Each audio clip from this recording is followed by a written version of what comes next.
ओम श्री हरि विष्णु। पौष मास की कथा सुनने वाले सभी भक्तों का आज की कथा में हार्दिक स्वागत है। भगवान श्री कृष्ण और श्रीमती राधा रानी की कृपा समस्त कामनाएं आपकी पूर्ण करे। तो आज आप सब सुनेंगे पौष मास की कथा का 5वां अध्याय, पावन और अत्यंत प्रिय अयोध्या नगरी का ध्यान कीजिए। भगवान श्री राम को प्रणाम कीजिए, वीडियो को लाइक कीजिए और कमेंट बॉक्स में जय श्री राम लिख दीजिए। इसके बाद आज की अत्यंत रोचक और ज्ञानवर्धक कथा का श्रवण करते हैं। श्री सूत जी कहते हैं, स्वर्ण खनि से दक्षिण दिशा में सिद्ध सेवित संभे तीर्थ है, जो तिलौदी और सरयू के संगम से विख्यात हुआ है। महाभाग्य उसमें स्नान करने से मनुष्य पाप रहित होते हैं। 10 अग्निमेष यज्ञों का अनुष्ठान करने से जो फल प्राप्त होता है, वही धर्मात्र पुरुष नियम पूर्वक उसमें स्नान करके प्राप्त कर लेता है। जो मनुष्य वहाँ वेदों के पार गांव ब्राह्मण को स्वर्ण आदि दान देता है, वह उत्तम गति को प्राप्त होता है। भादो मास के कृष्ण पक्ष की अमावस्या तिथि को वहां की यात्रा होती है। मतलब वैसे तो कभी भी वहां जा सकते हैं, लेकिन हर तीर्थ की कुछ विशेषताएं तिथि होती है। जिन तीर्थ में उस तीर्थ में अगर हम जाते हैं, स्नान करते हैं, दान देते हैं या फिर पूजा करते हैं, तो उसका फल बहुत अधिक प्राप्त होता है। सूत जी आगे कहते हैं, भगवान श्री रामचंद्र जी ने दूसरे समुद्र की भांति उस नदी का निर्माण किया। उसमें तिल की तरह काले रंग का जल सदा शोभा पाता था, इसलिए वह पुण्य सलीला नदी तिलौदी नाम से विख्यात हुई। पवित्र व्रत धारण करने वाला मनुष्य संगम से अत्यंत भी यदि तिलौदी में स्नान करे, तो वह 7 जन्मों के पापों से मुक्त हो जाता है। धर्म की अभिलाषा रखने वाले मनुष्य को यत्न पूर्वक यहाँ स्नान करना चाहिए। वहाँ किए हुए स्नान, दान, व्रत, होम सभी अक्षय होते हैं। उस संगम में पश्चिम दिशा से तट पर सीता कुंड नाम से विख्यात एक तीर्थ है, जो कि समस्त मनोकामनाओं को पूर्ण करने वाला है। उसमें स्नान करके मनुष्य सब पापों से मुक्त हो जाता है। सीता जी ने संयम ही उस कुंड का निर्माण किया है तथा श्री रामचंद्र जी ने वरदान देकर उसे महान फलों की निधि बना दिया है। भगवान श्री राम बोले हैं, सौभाग्यवती सीते, इस तीर्थ में विधि पूर्वक किया हुआ स्नान, दान, जप, होम अथवा तप सब अक्षय हो। मार्गशीर्ष की कृष्ण पक्ष की चतुर्दशी तिथि को यहाँ स्नान करने का विशेष पर्व होगा। उस समय इसमें स्नान करने वाले मनुष्य को समस्त पापों का नाश होगा। प्रजा प्रेमी श्री रामचंद्र जी ने सीता जी को इस प्रकार वरदान दिया था, तभी से ये तीर्थ पृथ्वी पर प्रसिद्ध है। सीता कुंड मनुष्यों के लिए बड़ा अद्भुत तीर्थ है। उस तीर्थ में स्नान करके मनुष्य निश्चय ही भगवान श्री रामचंद्र जी को प्राप्त कर लेते हैं। उसमें स्नान, दान और तपस्या करके चंदन माला, धूप दीप तथा अनेक भांति के वैभव विस्तार से श्री राम जी और सीता जी की पूजा करके मनुष्य मुक्त हो जाता है। मार्गशीर्ष के महीने में यहाँ पर स्नान करना चाहिए। इससे फिर गर्भ में नहीं आना पड़ता, यानी जन्म मरण के चक्करों से हमें छुटकारा मिल जाता है। अन्य समय में भी यहाँ पर स्नान करके मनुष्य भगवान विष्णु के लोक में जाता है। भगवान विष्णु हरि के पश्चिम दिशा में चक्र हरि नाम से प्रसिद्ध श्री विष्णु निवास करते हैं, जो समस्त मनवांछित फल को देने वाला है। बुद्धिमान में श्रेष्ठ विद्वान पुरुष भी चक्र हरि की महिमा का वर्णन नहीं कर सकते। वहां से पश्चिम हरि नाम से प्रसिद्ध भगवान विष्णु का परम पवित्र मंदिर है, जो परमार्थिक फल देने वाला है। उसके दर्शन मात्र से मनुष्य सब पापों से मुक्त हो जाता है। चक्र हरि और हरि स्मृति, इन दोनों के दर्शन से मनुष्य इस पृथ्वी पर जितने पाप करते हैं उन सबका नाश हो जाता है। पूर्व काल की बात है, देवताओं और असुरों में बड़ा भयंकर संग्राम हुआ। वरदान के माध्यम से उन्मत्त हुए दैत्यों ने उस युद्ध में देवताओं को परासात कर दिया। देवता भागने लगे, तब भगवान शंकर ने उनका अगुहा बनकर उनको रोका। ब्रह्मा जी को आगे करके सब लोग क्षीर सागर पर गए। वहां भगवान विष्णु क्षीर समुद्र में शेषनाग की सैया पर शयन कर रहे थे। भगवती लक्ष्मी उनके पास बैठकर अपने हाथों से उनके चरणों की सेवा करती थी। नारद आदि श्रेष्ठ मुनि भगवान के गुण और गौरव का उच्च स्वर में गान कर रहे थे। गरुण जी उनके सामने खड़े होकर निरंतर हाथ जोड़े उनकी स्तुति करते थे। क्षीर सागर के जल से उठती हुई तरंगों के कारण भगवान के पीताम्बर में जल के कुछ छींटे पड़े हुए थे। नक्षत्र समुदाय के समान प्रकाशमान उज्जवल हार भगवान के वक्ष स्थल की शोभा बढ़ा रहे थे। उनके कटी प्रदेश में पीताम्बर शोभ्यमान था। मुख पर मुस्कान की छटा छा रही थी। भगवान एक अद्भुत भाव से भावित थे। कोनों में मोती से जड़े हुए दिव्य एवं स्थूल कुंडल पहने हुए थे। श्वेत दीप की स्वच्छ रतन माला भगवान ने धारण कर रखी थी। मस्तक पर किरीट और हाथों में पद्मराग मणि के वल्य सुशोभित थे। भगवान शंकर ने विनित भाव से संपूर्ण देवताओं के साथ उस समय भगवान की शरण ली और एकाग्र चित्त होकर सतवन किया। भगवान शिव बोले, जो संसार समुद्र में तरने वाला और गणु जी को सुख देने वाला घनीभूत मोह अंधकार का निवारण करने के लिए चंद्र स्वरूप है, उन भगवान श्री हरि को नमस्कार है। जहाँ ज्ञान मणि की प्रज्वलित शिखा प्रकाशित होती है तथा जो चित्त में भगवंत संग रूपी सुधा की वर्षा करने वाले चंद्रिका के तुल्य हैं, मानस के उद्यान में जो प्रवाहित होते हैं, उस भगवत रूपी मंदाकिनी की मैं शरण लेता हूँ। वह लीला पूर्वक उत्साह शक्ति को जागृत करने वाली तथा संपूर्ण जगत में व्यापात है, सात्विक भाव की पूर्व कोटि है, उसी वैष्णवी शक्ति कहते हैं। हवा से हिलते हुए कमल दल के पर्व के भीतर रहने वाले पतन शल जंतुओं की भांति पतन के ग्रत में गिरने वाले प्राणियों को तीर्था देने वाले एकमात्र श्री हरि की स्मृति ही है। हृदय कमल की कलिका को विकसित करने वाले ज्ञान रूपी किरणमाला से मंडित सूर्य स्वरूप आप भगवान को नमस्कार है। योगियों की एकमात्र गति आप संयम शल श्री हरि को नमस्कार है। तेज और अंधकार दोनों से परि विराजमान आप परमेश्वर को नमस्कार है। आप यज्ञ स्वरूप भविष्य के उपभोक्ता तथा ऋक यजु एवं ऋग्वेद एवं सामवेद रूप में आपको नमस्कार है। भगवती सरस्वती के द्वारा गाए जाने वाले दिव्य सद्गुणों से विभूषित आप विष्णु को नमस्कार है। आप शांत स्वरूप धर्म के निधि क्षेत्र एवं अमृत आत्मा है, आपको नमस्कार है। आप साधक के योग की प्रतिष्ठा तथा जीव के एकमात्र हेतु हैं, आपको नमस्कार है। आप घोर स्वरूप माया की विधि तथा सहस्त्र मस्तक वाले, आपको नमस्कार है। आप योग निद्रा स्वरूप होकर शयन करते हैं। आपने नाभि कमल में उत्पन्न संसार की सृष्टि रचते हैं, आपको नमस्कार है। आप जल स्वरूप एवं संसार की स्थिति कारण है, आपको नमस्कार है। आपके कार्यों द्वारा आपकी शक्ति का अनुमान होता है। आप महाबली सबके जीवन और परमात्मा है, आपको नमस्कार है। समस्त भूतों के रक्षक और प्राणी आप ही हैं। आप ही विश्व तथा आप ही संरिष्ट ब्राह्मण हैं, आपको नमस्कार है। नरसिंह शरीर धारण करके दर्प युक्त होकर दैत्य का संहार करने वाले, आपको नमस्कार है। आप ही सबके पराक्रम है, आपके हृदय अनंत है। आप संपूर्ण संसार के भाव को ग्रहण करने वाले, आपको नमस्कार है। आप संसार के कारण रूप अज्ञान रूप घोर अंधकार का नाश करने वाले, आपका धाम अचिंतित और आपको नमस्कार है। आप गरुण रूप से स्थित तथा अत्यंत उद्वेग कारण रुद्र हैं, आपको नमस्कार है। आप शांत हैं, जहाँ समस्त उर्मियां शांत हो जाती हैं, ऐसे कैवल्य पदों को देने वाले संपूर्ण भाव पदार्थ से परे तथा सर्वम है, आपको नमस्कार है।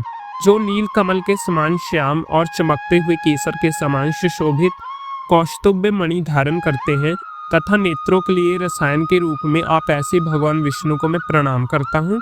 इस प्रकार स्तुति करने पर प्रसन्नचित्त वरदायी भगवान गरुड़ ध्वज की कृपा युक्त होकर संपूर्ण देवताओं पर अपनी सुधा दृष्टि अमृत की वर्षा और विनित देवताओं से ये मधुर वचन कहा, हे देवता, मैं ध्यान से तुम्हारा सारा अभिप्राय जान गया हूँ।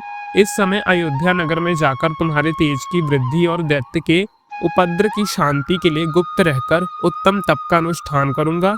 तुम लोग भी शुद्ध चित्त होकर अयोध्या में जाकर दैत्य के विनाश के लिए तीव्र तपस्या करो।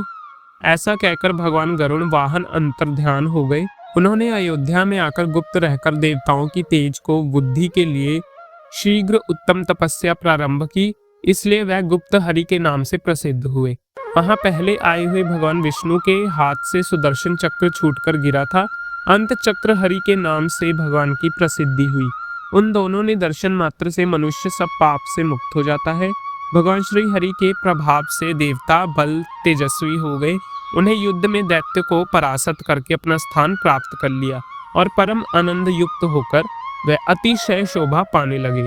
तत्पश्चात बृहस्पति आदि सब देवताओं ने भगवान को प्रणाम किया और उनके दर्शन के लिए वैकुंठ और श्री राम लला के दर्शन। तो आप में से कौन कौन अयोध्या जा रहा है, कमेंट बॉक्स में लिखकर जरूर बताइए। सूत जी आगे कहते हैं कि वहां पुण्य प्रणाम करके हाथ जोड़कर एकाग्रित चित्त से श्री हरि का ध्यान करते हुए उन्हीं में तन्मय हो गए। तब भगवान विष्णु ने उनसे कहा, देवताओं, मैं इस समय तुम्हारी कौन सी इच्छा पूर्ण करूं? तब देवता बोले, जगतपति, इस समय आपके द्वारा हमारा सर्व कार्य सिद्ध हो गया है, तथापि हमारी रक्षा के लिए आपको सदैव यही रचना होगा। श्री भगवान हरि बोले, देवताओं, ये कथा संसार में प्रसिद्धि को प्राप्त होगी। समस्त प्राणियों में श्रेष्ठ जो पुरुष यहाँ उत्तम भक्ति से पूजा, यज्ञ, जप, अनुष्ठान आदि करेगा, उसको परम गति को प्राप्त होगा। जितेंद्रिय मानव अपनी शक्तियों के अनुसार यहाँ दान करते हैं, वह अनुपम स्वर्ग लोक को पाकर फिर कभी शोक नहीं करता। यहाँ मेरी प्रसन्नता के लिए शुद्ध चित्त से गौदान करना चाहिए। जो मेरी भक्ति से तत्पर होकर यहाँ आत्मशुद्धि के लिए स्नान करते हैं, उनकी मुक्ति उनके हाथों में ही है। भगवान चक्र हरि के स्थान पर मेरी प्रति के लिए प्रयत्न पूर्वक उत्तम दान और जप हमेशा आदि करना चाहिए। हे श्रेष्ठ देवताओं, तुम भी यहाँ विधान से यात्रा करो। इस गुप्त हरि के स्थान से निकट ही शुभ संगम है, जहाँ गौ प्रातक नदी से सरयू का संगम हुआ है। वहाँ विधि पूर्वक स्नान करके समस्त मनोरथ की सिद्धि करने वाले भगवान गुप्त हरि का दर्शन करना चाहिए। ऐसा कहकर पीताम्बरधारी भगवान विष्णु वहीं अंतर ध्यान हो गए। देवताओं भी विधि पूर्वक यात्रा करके यत्न पूर्वक अयोध्या में ही रहने लगे। तब से ये स्थान पृथ्वी में विख्यात हो गया। कार्तिक मास की पूर्णिमा को विशेष रूप से यहाँ की वार्षिक यात्रा होती है। वहाँ संगम स्नान करके भगवान गुप्त हरि का दर्शन किया जाता है। तत्पश्चात सरयू और घाघरा के मिले हुए जल के तट पर गौ प्रताक में स्नान करके संपूर्ण कामनाओं को देने वाले भगवान की पूजा करनी चाहिए। मार्गशीर्ष मास के शुक्ल पक्ष की द्वादशी तिथि को चक्र हरि की यात्रा करनी चाहिए। जो इस प्रकार यात्रा करता है तो भगवान विष्णु के लोक में आनंद का अनुभव करता है। तो जय श्री राम। इसके आगे का वृतांत आप कल की कथा में सुनेंगे। अब आप सब सुनेंगे श्री तुलसी चालीसा। श्री तुलसी महारानी, करु विनय सिर नायम को, मम हो संकट विकट, दीजे मात न शय। नमो नमो तुलसी महारानी, महिमा अमित न जाए बखानी। यो विष्णु तुमको सन्माना, जग में छायो सूह महाना। विष्णु प्रिया जयति जय भवानी, तीहू लोक की हो सुख रानी। भगवत पूजा करे जो कोई, बिना तुम्हारे सफल न होए। जिन घर तप नहीं हो निवासा, उस घर करहु विष्णु नहीं वासा। करे सदा जो तन नित सुमरे, देही के काज होए सब पूर्ण। कार्तिक मास महा तुम्हारा, जो जानत सब संसार तुम्हारा। तब पूजन जो करे कुमारी, पावे सुंदर वर्ष कुमारी। करे जो पूजा नित प्रति नारी, सुख संपत्ति से होए सुखारी। वृद्धा नारी करे जो पूजन, मिले भक्ति होवे पुलकित मन। श्रद्धा से पूजा जो करे, भवनिधि से तरह जावे। सोई कथा भगवत यज्ञ करावे, तुम बिन नहीं सो फल पावे। छायो तब प्रताप जग भारी, ध्यावत तुम ही सकल चित धारी। तुम ही मात यंत्र तंत्र में, सकल काज सिद्धि होवे। क्षण में औषधि रूप हो माता, जग में तप यश विखात हो दाता। देव ऋषि मुनि और तपधारी, करत सदा तप जय जयकारी।